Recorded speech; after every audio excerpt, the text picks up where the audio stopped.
नमस्कार दोस्तों। आईपीएल 2020 के 34वें मुकाबला चेन्नई सुपर किंग्स और दिल्ली कैपिटल के बीच खेला गया, जिसमें दिल्ली कैपिटल ने शानदार प्रदर्शन करते हुए चेन्नई सुपर किंग्स को एक बेहद ही रोमांचक मुकाबले में 5 विकेट से हरा दिया। इस जीत के साथ अब पॉइंट टेबल में दिल्ली कैपिटल नंबर 1 टीम बन चुकी है। लेकिन दोस्तों, हम आपको इस आईपीएल के इस बेहद ही रोमांचक मुकाबले का पूरा रोमांच दिखाने वाले हैं कि किस तरह से आखिरी ओवरों में मैच का पासा पलट गया।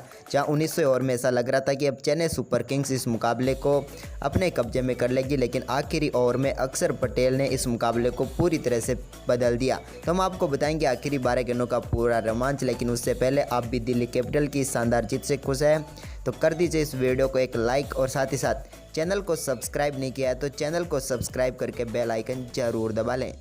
तो दोस्तों, आज के इस मुकाबले की बात करें तो शारजाह के मैदान पर खेला गया यह मुकाबला, जहां पर चेन्नई सुपर किंग्स ने टॉस जीतकर पहले बल्लेबाजी का फैसला लिया और उनकी तरफ से ओपनिंग में उतरे एक बार फिर सैम करन और फेफ डु प्लेसिस।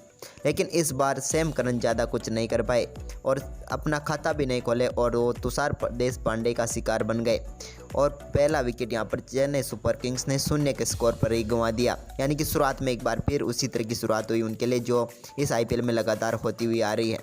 लेकिन सीएसके का पहला विकेट गिरने के बाद फेफ डु प्लेसिस और शेन वॉटसन ने टीम को संभल कर आगे बढ़ाया और दोनों ने शानदार 87 रनों की साझेदारी की दूसरे विकेट के लिए और टीम को एक सुरक्षित स्थान पर पहुंचाने की कोशिश की।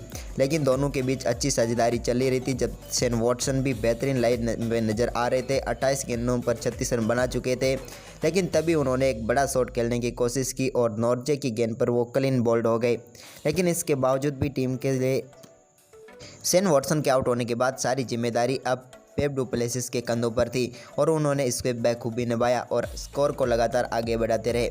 लेकिन फेफ डु प्लेसिस भी 109 के स्कोर पर अपना विकेट गंवा बैठे।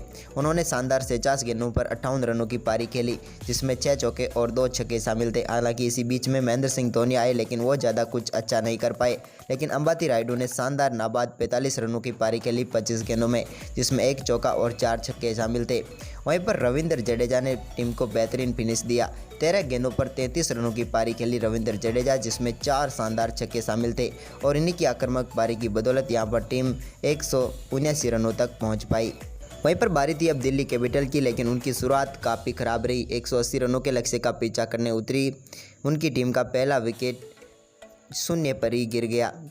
पृथ्वी शॉ खाता भी नहीं खोल पाए और 2 गेंदों पर 0 पर आउट हो गए। लेकिन इसके अलावा अजिंक्य रहाणे भी टीम के लिए ज़्यादा कुछ खास नहीं कर पाए, वो भी 8 रन बनाकर पेविलियन लौट गए। लेकिन इसके बाद शिखर धवन और श्रेयस अय्यर ने शानदार साझेदारी की, लेकिन श्रेयस अय्यर भी 23 रन बनाकर पेविलियन लौट गए। इसके बाद स्टोइनिस के साथ थोड़ी बहुत साझेदारी हुई, लेकिन स्टोइनिस भी पेविलियन की राह पकड़ ली। इसके बाद सारी जिम्मेदारी शिखर धवन के कंधों पर थी, जिन्होंने शानदार शतक बनाया। 58 गेंदों पर 101 रनों की पारी खेली। लेकिन चले दोस्तों, अब हम आपको बताते हैं कि आखिरी 12 गेंदों पर आखिर ऐसा क्या हुआ, जिससे कि एक समय ऐसा लग रहा था कि चेन्नई सुपर किंग्स ये मुकाबला जीत लेगी, लेकिन ये मुकाबला चला गया दिल्ली कैपिटल के जोली में। तो दोस्तों, एक समय ऐसा लग रहा था कि दिल्ली कैपिटल इस मुकाबले को बड़ी आसानी से जीत लेगी, लेकिन तभी इस मैच में आया एक ट्विस्ट और वो ट्विस्ट था 19वां ओवर, जो करने आए थे सैम करन। और 19वें ओवर में तक टीम को चाहिए थे 12 गेंदों पर सिर्फ 21 रनों की ज़रूरत थी और तभी सैम करन के ओवर की पहली गेंद पर एलेक्स कैरी आउट हो गए। इसके बाद 11 गेंदों पर 21 रन चाहिए थे, लेकिन पूरे ओवर में शानदार गेंदबाजी करते हुए नजर आए सैम करन और उन्होंने मात्र 4 रन दिए।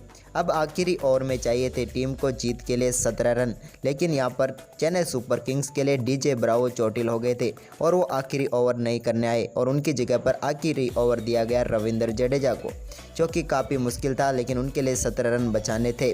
तो उन्होंने पहली गेंद जैसे वाली डाली वो वाइड हो गई थी। इसके बाद पहली गेंद पर धवन ने 1 रन लिया। 5 गेंदों पर 15 रन चाहिए थे और स्ट्राइक पर थे अक्षर पटेल ने दूसरी गेंद पर शानदार छक्का लगाया। इसके बाद अगली गेंद पर भी एक और छक्का लगा दिया। इसके बाद 3 गेंदों पर मात्र 3 रनों की जरूरत थी, जबकि चौथी गेंद पर जडेजा की अक्षर पटेल ने फिर से 2 रन ले लिए। वहीं पर अब आखिरी गेंद पर यानी कि आखिरी 2 गेंदों पर 1 रन चाहिए था, लेकिन वहां पर भी अक्षर पटेल ने शानदार छक्का लगाकर इस मुकाबले को जीत लिया और 2 अंक बटोरते हुए यहाँ पर दिल्ली कैपिटल को पॉइंट टेबल में नंबर 1 पर पहुँचा दिया। जबकि चेन्नई सुपर किंग्स की जो बची कुची उम्मीदें हैं वो लगभग समाप्त हो चुकी है। अब बचे हुए सभी मुकाबले जीत कर ही वो यहाँ पर कुछ करामात कर सकती है। लेकिन इस मुकाबले में शानदार प्रदर्शन करने वाले शिखर धवन, जिन्होंने शानदार शतक लगाया, उनको मैन ऑफ द मैच चुना गया। वहीं पर इस मुकाबले में सीएसके की हार का कारण सिर्फ उनकी आखिरी ओवर में गेंदबाजी नहीं रही, जबकि उनकी हार का कारण रहा उनकी फील्डिंग। शिखर धवन के आज चेन्नई सुपर किंग्स ने 3 आसान कैच टपकाए थे, जिसके बाद ही लग रहा था कि यह मुकाबला उनके हाथ से निकल गया। तो दोस्तों, चेन्नई सुपर किंग्स की हार का सबसे बड़ा कारण क्या है, कमेंट बॉक्स में हमें ज़रूर बताएं।